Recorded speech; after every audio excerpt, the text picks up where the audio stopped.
এবার আমরা পরীক্ষিতের যে জন্মের কথা সংক্ষেপে শ্রবণ করব। অশ্বত্থামনো পশ্চেন ব্রহ্ম শিষ্ণু তেজসা উত্তরায়া হাতু গর্ভ ঈশনা জীবিতঃ। অশ্বত্থামা ব্রহ্মা অস্ত্রের দ্বারা পরীক্ষিতের মৃত্যু হয়ে গেছে, কিন্তু পুনরায় জীবন দান পেয়ে গেল।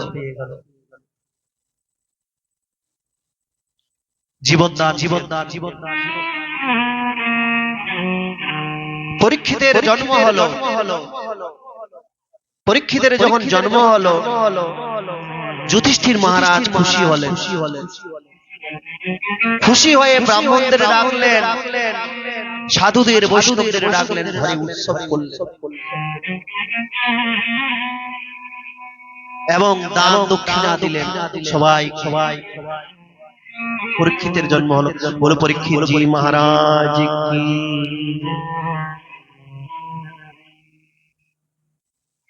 এইবার আসুন ভক্তরাজ বিদুরের কথা শ্রবণ করুন। সংক্ষেপ আমি সংক্ষেপে বলে যাচ্ছি।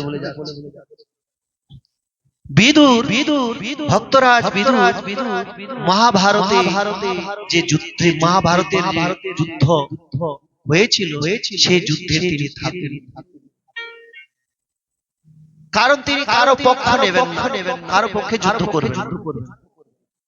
এখানে আরো অনেক প্রকারের ইতিহাস রয়েছে, যেগুলো বলার সময় নেই, আমি সংক্ষেপে ইঙ্গিত করে যাচ্ছি। না পাণ্ডবদের পক্ষ নেবেন, না কৌরবদের পক্ষ থাকবেন। বিদুর তীর্থ ভ্রমণে বেরিয়ে পড়েছে, তীর্থযাত্রা। তীর্থ ভ্রমণ করতে করতে তিনি আজকে হস্তিনাপুরে আসবেন। তিনি জানতে পেরেছিলেন, প্রথমেই যখন তীর্থ ভ্রমণে ছিলেন, কি পাণ্ডবরা বিজয় লাভ করেছে, কৌরবদের মৃত্যু হয়েছে।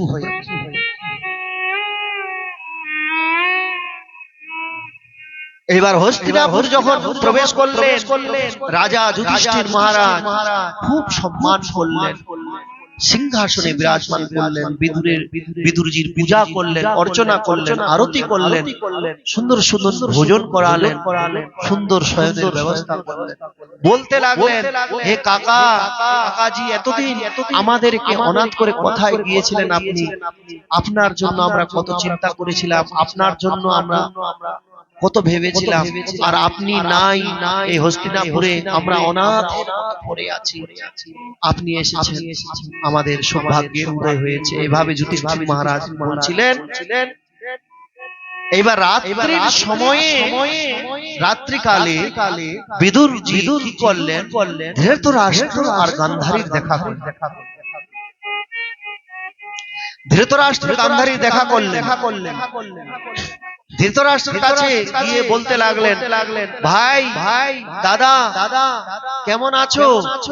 ধৃতরাষ্ট্র বলতে লাগলেন, ভাই বিদুর, খুব ভালো আছি, খুব সুখে আছি। যে সুখ আমাকে দুর্যোধন দিতে পারেনি, তার থেকে 100 গুণা 1000 গুণা সুখ আমাকে এই যুধিষ্ঠির মহারাজ পাণ্ডব দিচ্ছে। তারা আমাকে সব সময় সেবা করতেই থাকে, আমার খেয়াল রাখে, আমার যত্ন নেয়, আমি সুখে আছি ভাই।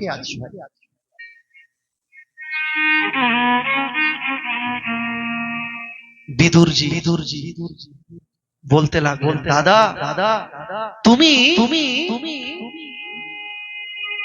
বাইরে থেকে তো অন্ধ,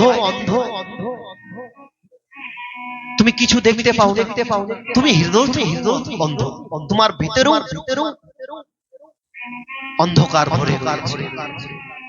তুমি ভিতর থেকেও অন্ধ এবং বাইরে থেকে তুমি অন্ধ। বলে, কেন ভাই? আজকে আমি সুখী হয়েছি, তোমার দেখে জ্বলন হচ্ছে নাকি, ঈর্ষা হচ্ছে নাকি? বলে, না, খুব ভালো লাগছে, কিন্তু তোমার কথা শুনে আমি অবাক হয়ে গেলাম। এই জন্য বলছি তুমি বাইরে থেকেও অন্ধ, ভিতর থেকেও অন্ধ। বলে কেন? বলতে লাগলেন अहो महीयसी जन्तुर्जीवाताशायया भवान् भीमापवर्जितं पिण्डमादत्ते गृहपालव। अहो महीयसी जंतुर जीवाताशाया।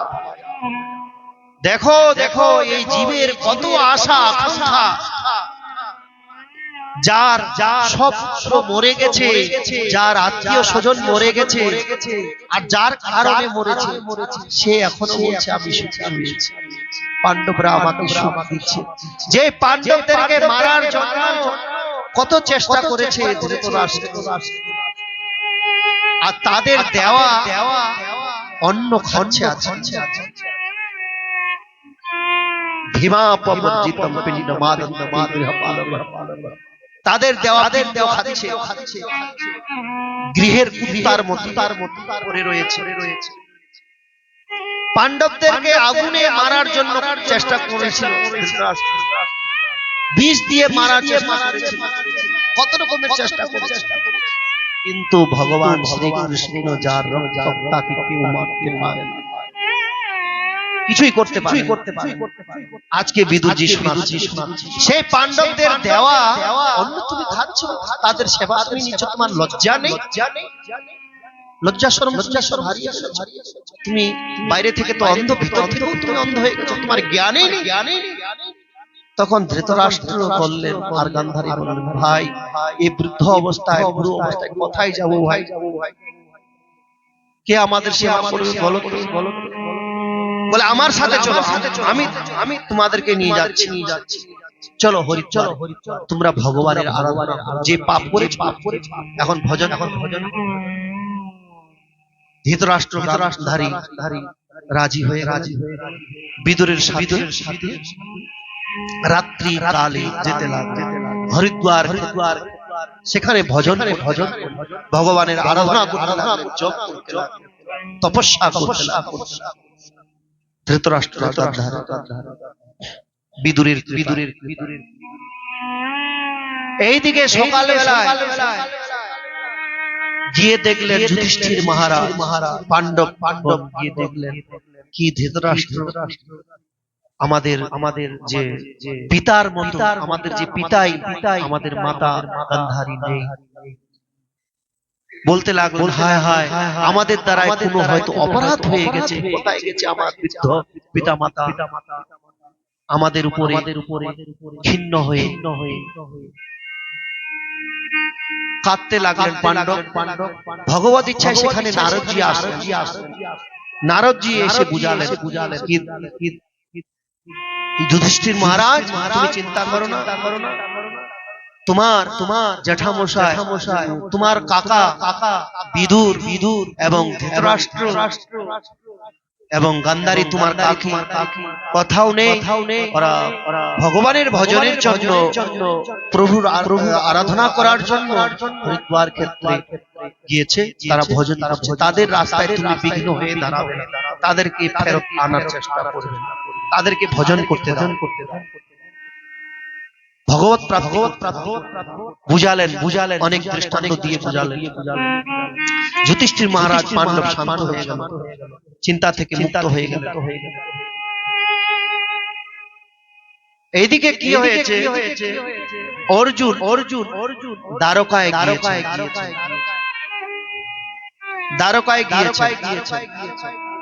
দ্বারকাবাসীর সমাচার নেওয়ার জন্য। ভগবান শ্রীকৃষ্ণ কি করতে চাচ্ছেন? যখন সমাচার নিতে গিয়েছেন 6 মাস হয়ে যায়, ফিরে আর আসে। একদিন যুধিষ্ঠির মহারাজ দেখতে লাগলেন এই পৃথিবীতে অনেক প্রকারের দুর্ঘটনা ঘটতে লেগেছে। দিনের বেলায় শ্রীগাল কান্না করছে,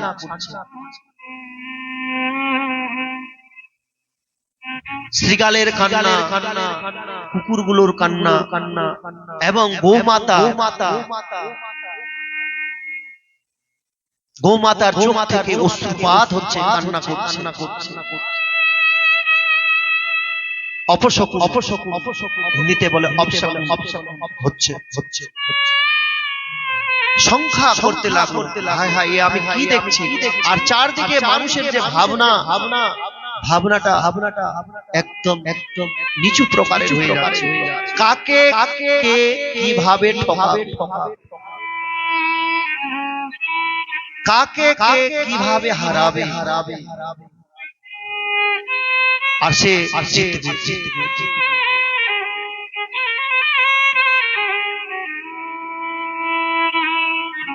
মানে দুরাচার চারদিকে, কলিযুগে আগমন হবে বলে শঙ্কা করতে লাগলেন।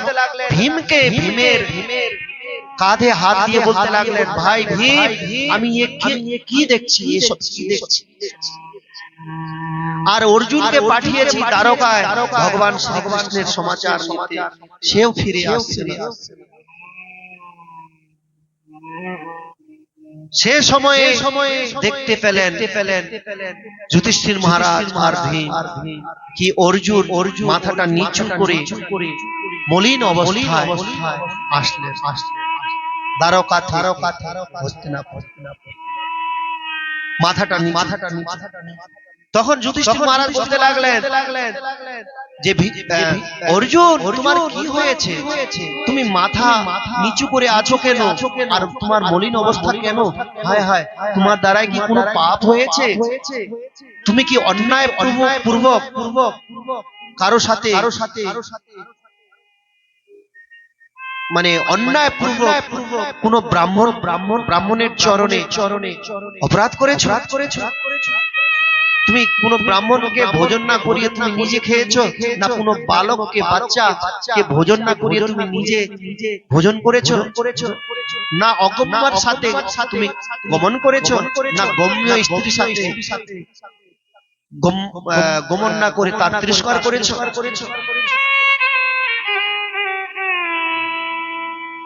তুমি কি অতিথি সেবা থেকে বিরত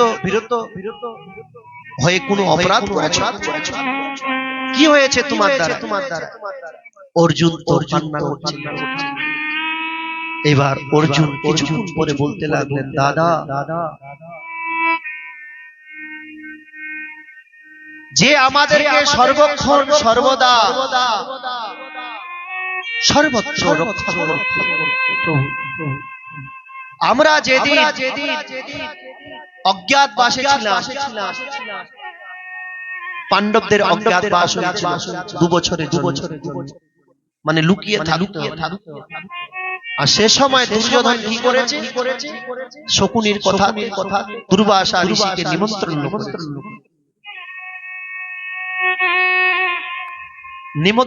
করে দুর্বাসা ঋষিকে প্রসন্ন করেছে। দুর্বাসা ঋষিকে সুন্দর ভোজন করিয়ে দক্ষিণা দিয়েছে, প্রসন্ন করেছে। দুর্বাসা ঋষি বলেছে, বলো বৎস, তোমার কি চাই? যা চাইবে তাই দিবে। বলে, আমরা চাই, আমি এটাই চাই ঋষিবর, আমাদের এখানে যেভাবে তুমি ভোজন করলে এইভাবে তুমি আমাদের ভাইদের কাছে গিয়ে ভোজন করো, পাণ্ডবদের কাছে। পাণ্ডবরা তো আমাদের ভাই, তারাও যেন তোমার কৃপা লাভ করে। তারা কোথায় আছে আমরা জানি না। এই কথা শুনে দুর্বাসা ঋষি দুর্যোধনের চাল জানতে পারলেন। বলে তখনই ভেবে নিলেন, দুর্যোধন তোর মঙ্গল হবে। মনে মনে এবার পাণ্ডবদের দিকে যেতে লাগলেন দুর্বাসা ঋষি শিষ্যদের। যখন যেতে লাগলেন,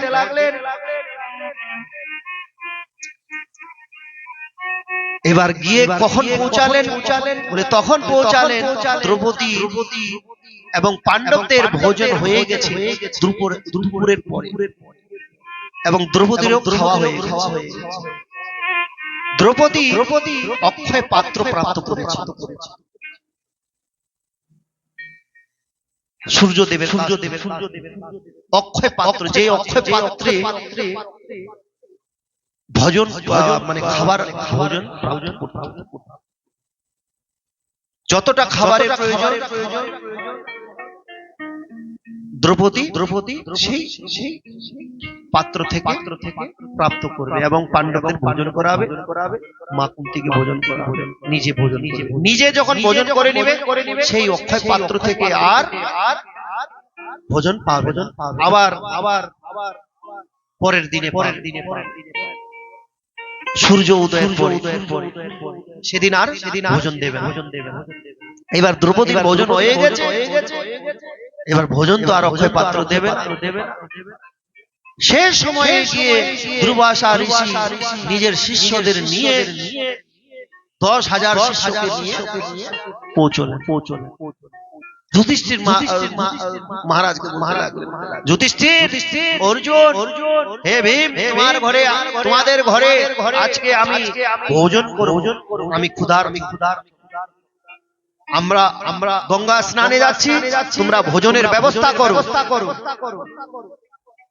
এই বলে দুর্বাসা এইবার চিন্তায় পড়লেন পাণ্ডব, ভোজন কোথায় পাবো? আমরা তো বনবাসী, 10,000 ঋষি এবং দুর্বাসা ঋষির ভোজন ব্যবস্থা করে করব? অক্ষয় পাত্র তো এখন ভোজন দেবে না, খাবার দেবে না, কি করব? তখন দ্রৌপদী কি করলেন? কৃষ্ণকে ডাকতে লাগলেন, হে কৃষ্ণ, হে মধুসূদন, হে দ্বারকাধীশ, হে কমল নয়ন, কোথায় আছো প্রভু? আমাকে এই বিপত্তি থেকে আমাকে উদ্ধার করো প্রভু, বাঁচাও। দুর্বাসা ঋষি এসে যদি ভোজন না পায়, সে অভিশাপ দিয়ে আমার পতিদেরকে, আমাদেরকে সবাইকে ভস্ম করে দিবে, জ্বালিয়ে পুড়িয়ে ছাই করে দিবে। প্রভু রক্ষা করো, প্রভু রক্ষা করো প্রভু, হে প্রভু কৃপা করো। তৎক্ষণাৎ দ্বারকাধীশ সেখানে প্রকট হয়েছে। দ্রৌপদী, কি হয়েছে? কেন ডাকছো আমাকে? বলে প্রভু এই বৃত্তান্ত, সব বৃত্তান্ত খুলে বলে চিন্তা করো। আচ্ছা, তোমার অক্ষয় পাত্রে কিছু খাবার রয়েছে? শেষ কিছু আছে? বলে কিছুই নেই প্রভু, আমি ধুয়ে মুছে একদম রেখে দিয়েছি। বলে যাও তো দেখাও, কিছু অন্তত পাবে। সেখানে গিয়ে কি পেলেন দ্রৌপদী? আপনারা সবাই কথা জানেন, একটা শাগের কোনা পে, সেই শাগের কোনা পে কৃষ্ণের কাছে নিয়ে গেলেন। এই শাগের কোনা পেয়েছি, বলে দাও। কৃষ্ণ বললেন সেটাই দাও। সেটাকে নিয়ে কৃষ্ণ গ্রহণ করলেন আর বলতে লাগলেন, এই ত্রিভুবনে যত জীব আছে সমস্ত জীবের পেট যেন ভরে। এইবার এইদিকে দুর্বাসা ভাবছে, আরে আমি তো ক্ষুধার্ত ছিলাম, মানে যোগ ব্যায়াম করতে, স্নান করে যোগ ব্যায়াম করছে, যোগ সাধনা বলছে আমি তো ক্ষুধার্ত ছিলাম, কিন্তু এখন পেট ভরে গেল আমার। এখন পাণ্ডবদের কাছে কি খাবো? তারা তো নিশ্চয়ই কোনো না কোনো ব্যবস্থা করে। আরে এমন পেট ভরে গেছে যে জল পর্যন্ত পান করার ইচ্ছা নেই। এবার 10,000 শিষ্যকে নিয়ে উনি বিচার করলেন, পালাবেন সেখান থেকে। এইদিকে কৃষ্ণ কি করেছে? ভীমকে ডেকে বলে, ভীম ভাইয়া, তুমি একটা কাজ করো, তুমি যাও দুর্বাসা ঋষিকে নিয়ে এসো শিষ্যদের সাথে। এবার ভীম গদা নিয়ে যেতে লাগলেন। এইবার ঋষিগণ কি করেছে? দুর্বাসা ঋষি নিজের শিষ্যদের নিয়ে পালাতে লেগে। আর ভীম দেখতে পেয়ে ডাকতে লাগলেন, বলে ঋষিবর, আমাদের ভোজনের ব্যবস্থা হয়ে গেছে, আপনাদের যেতে হবে। দুর্বাসা ঋষি ভীমকে দেখে আরো তো দৌড়ানো শুরু করলেন। বাপরে বাপ, ভীম যে শক্তিশালী, আমাকে তো জোর করে ধরেই কিছু না কিছু খেতেই হবে। বলে না ভীম না, আমাদের পেট ভরে গেছে। বলে না না ঋষিবর, তোমাকে যেতেই হবে। ভীম দৌড়াচ্ছে, ভীমকে দেখে দুর্বাসা ঋষি। এবার দুর্বাসা ঋষি দৌড়াতে ক্লান্ত হয়ে গেছে, ক্লান্ত হয়ে এবার বসে পড়েছে। এবার ভীম এসে উপস্থিত সেখানে হয়েছে। বলে ভীম বলো তো বাবা, তোমাদের ঘরে কে এসেছে? বলে কেন আমাদের ঘরে কৃষ্ণ এসেছে? বলে আচ্ছা এই সব কৃষ্ণের ইচ্ছা।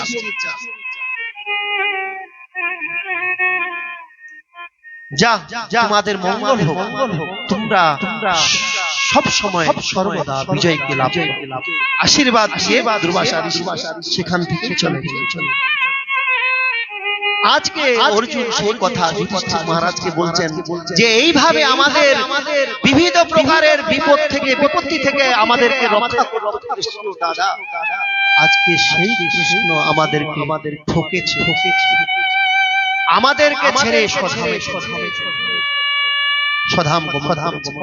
যে কৃষ্ণ আগুন থেকে বাঁচিয়েছে, আমাদের বনবাসে বিপত্তি থেকে বাঁচিয়েছে, সে দ্বারকাবাসীদেরকে নিয়ে সধাম গমন করেছেন। এই ভগবানের সধামের কথা যখন কুন্তী মা শ্রবণ করলেন, সঙ্গে সঙ্গে সরোবরে প্রবেশ করলেন, ভগবত ধামে চলে গেলেন। এই দেখে যুধিষ্ঠির মহারাজ আর দেরি করলেন না। যুধিষ্ঠির মহারাজ পরীক্ষিতকে রাজগদ্দিতে অভিষেক করে রাজা বানিয়ে তিনি সন্ন্যাসীর বেশ ধারণ করে তিনি উত্তর দিশাতে কারো সাথে কিছু বললেন। এই পাণ্ডবদের মহাপ্রয়াণের কথা কারো কাছে কিছু জিজ্ঞাসা করলেন না। পরীক্ষিতকে রাজা বানিয়ে দিয়ে সন্ন্যাস বেশ ধারণ করে চলে গেলেন উত্তর দিশাতে, বদ্রীনাথে যেতে লাগলেন। এই দেখে অর্জুন আর অপেক্ষা করলেন না, অর্জুন সন্ন্যাসীর বেশ ধারণ করে যেতে লাগলেন। এইবার দ্রৌপদী যেতে লাগলেন।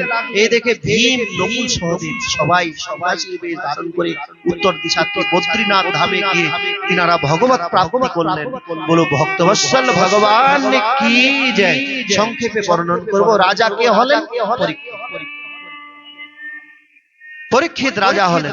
পরীক্ষিত রাজা হয়ে প্রজাবৎসল পুত্রবৎ প্রজাদেরকে পালন করতে লাগলেন। প্রজাদের সুখ সুবিধা দিকে লক্ষ্য রাখলেন এবং চারদিকে দিগ্বিজয় করার জন্য বেরিয়ে পড়লেন। যেখানেই যায় সেখানে পাণ্ডবদের গুণগান, ভগবান শ্রীকৃষ্ণের গুণগান শুনতে পান। এ শুনে খুব খুশি হন এবং বিবিধ দেশের রাজাগণ পরীক্ষিতকে স্বাগত সৎকার করেন এবং বিবিধ প্রকারের রত্ন, বিবিধ প্রকারের হীরা, মানিক, মুক্তা, সম্পত্তি ভেট প্রদান করে সম্মান করেন এবং শ্রীকৃষ্ণের গুণগান তারা করে।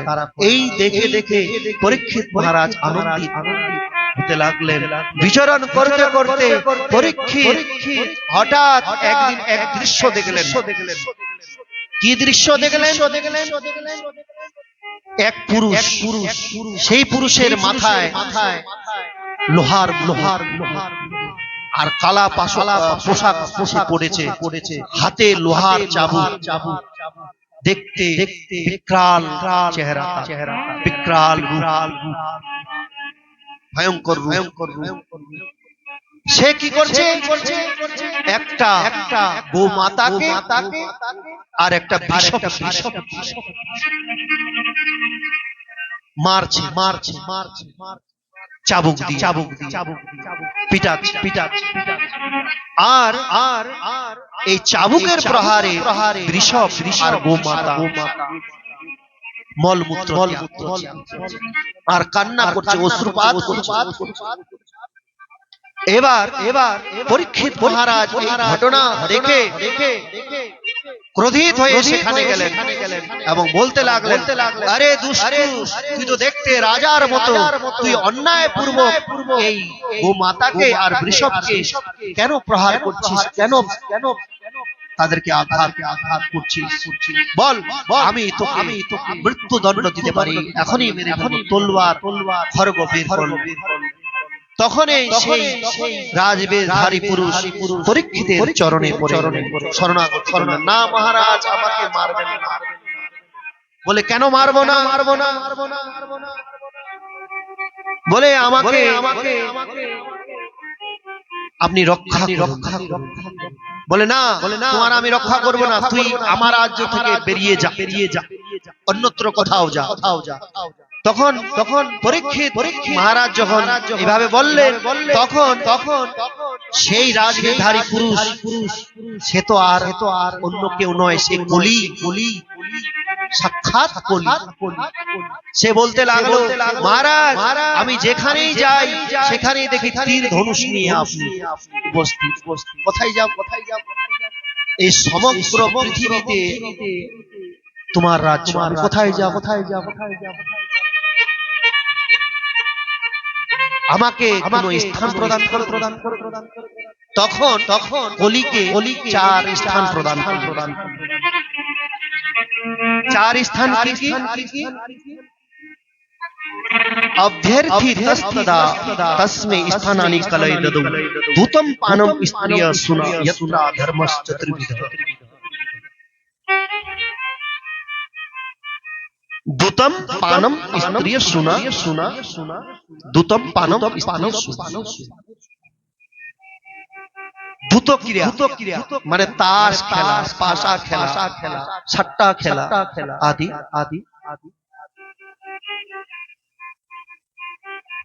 যে রয়েছে এই স্থান প্রদান করলেন। যা তুই যারা তাস খেলে সেখানে থাক। এবং হিংসা, যেখানে জীব হিংসা হয়, যেখানে জীবকে হত্যা করা হয়, সেখানে তুই বাস। জীব হত্যা ভয়ঙ্কর কলির বাস। বলে পান যেখানে মদিরা পান হয়, মদিরালয়ে তুই যা, তোর স্থান মদিরালয়। যারা মদিরা পান মদ খায়, গাঁজা খায়, তারপরে শুনা